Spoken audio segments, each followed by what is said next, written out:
नमस्कार, हेडलाइन में आपका स्वागत है। नूरपुर के कस्बा जसूर में भारतीय जनता पार्टी ने आपातकाल की बरसी पर कांग्रेस पार्टी पर निशाना साधा और मुंह पर काली पट्टियां बांधकर रैली निकाली। भारत के महान लोकतंत्र पर आपातकाल 1975 में आज के ही दिन कांग्रेस पार्टी द्वारा देश पर थोपा गया था, जिसको लेकर रोष प्रकट किया गया। इस मौके पर भाजपा के प्रदेश प्रवक्ता उमेश दत्त, संगठनात्मक जिला नूरपुर के अध्यक्ष रमेश सिंह राणा, महामंत्री राजेश कुमार काका सहित संगठनात्मक जिला नूरपुर के कार्यकर्ता शामिल रहे। मैं आप सब मीडिया बंधुओं का स्वागत करता हूं। आज इस पत्रकार वार्ता में हमारे भी साथ श्री रमेश राणा जी हैं, जो हमारे संगठनात्मक जिला नूरपुर के अध्यक्ष हैं। श्रीमान राजेश काका जी हैं, जो महामंत्री हैं। श्री कुलदीप डोगरा जी हैं, महामंत्री हैं।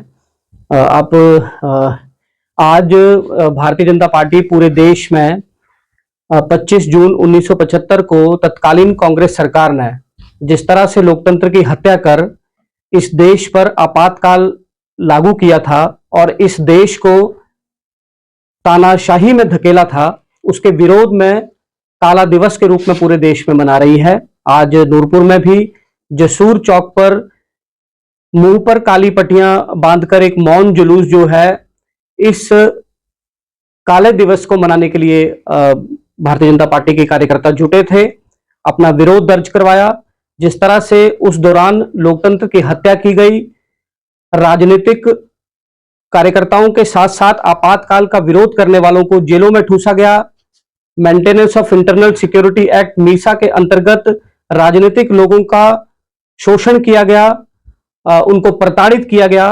और जिस तरह से उस दौरान सत्ता में बने रहने के लिए, सत्ता पर कब्जा करने के लिए, सत्ता को तानाशाही में धकेलने के लिए और एक परिवार विशेष की सत्ता को बचाए रखने के लिए संविधान में संशोधन कर, संशोधन क्रमांक 38, 39, 40, 41, 42, इन पांचों संशोधनों के माध्यम से सत्ता अपने पास रखना और सत्ता के माध्यम से प्रदेशों को कमजोर करना, दूसरे राजनीतिक दल के लोगों को जेलों के अंदर ठूसना, जेलों के अंदर बंद करना, उनको प्रताड़ित करना और अपनी सत्ता बनाए रखने के लिए जो काला कानून लाया था। और संविधान की जो धज्जियां कांग्रेस सरकार ने उस दौरान की तत्कालीन प्रधानमंत्री श्रीमती इंदिरा गांधी जी ने किया था, उसके विरोध में ये काला दिवस जो है वो पूरे देश में मना रहे हैं। नूरपुर में भी हमने मनाया है।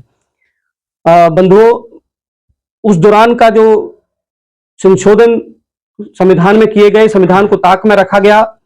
1947 से लेकर 2014 तक इस देश के संविधान में 75 संशोधन जो है वो कांग्रेस ने किए हैं। 356 के माध्यम से प्रदेश की सरकारों को बर्खास्त करने के मामले 90 से 90 हैं। और आज वही कांग्रेस 2024 के चुनावों में संविधान का ढिंढोरा पीट रही थी। संविधान के नाम पर जनता को उन्होंने गुमराह किया। संविधान के नाम पर और आरक्षण खत्म करने के नाम पर भारतीय जनता पार्टी के ऊपर अनाप शनाप बयानबाजी करी और जनता को गुमराह करने का काम किया। लेकिन भारत की जनता ने भारतीय जनता पार्टी को मत दिया, एनडीए को मत दिया और आदरणीय प्रधानमंत्री नरेंद्र मोदी जो हैं वो तीसरी बार इस देश के प्रधानमंत्री बने और अपनी पहली बैठक में उन्होंने इस देश के पावन संविधान को अपने माथे से लगाते हुए भारत के संविधान के प्रति जो उनका समर्पण है उसको बताया। भारत में एससी, एसटी, ओबीसी के साथ साथ जो भी जनमानस है उसके प्रति उनकी कमिटमेंट्स को, उनके अधिकारों को संविधान के अनुसार जो देश की गरिमा है उसको, लोकतंत्र की रक्षा करने के लिए जो उन्होंने उसको दर्शाया है, उसका भारतीय जनता पार्टी स्वागत करती है।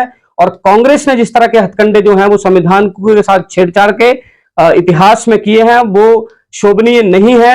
उनको बार बार जनता को याद दिलाने के लिए इस तरह का जो काला दिवस है वो हम मनाते आए हैं, आगे भी मनाएंगे और जनता को अवेयर करेंगे। इस संविधान के साथ जो छेड़छाड़ है वो कांग्रेस की परिपाटी रही है। कांग्रेस परिवार सत्ता पर बने रहने के लिए संविधान से छेड़छाड़ करता है और दूसरी ओर भारत के प्रधानमंत्री सबका साथ, सबका विकास और सबके विश्वास में की बात करते हैं, सबको साथ लेकर चलने की बात करते हैं और संविधान को सर्वोपरि पर भी मानने का विश्वास रखते हैं। यही आज मैं कहना चाहता हूं। हिमाचल हेडलाइन न्यूज चैनल को लाइक, शेयर, सब्सक्राइब करना ना भूलें। धन्यवाद।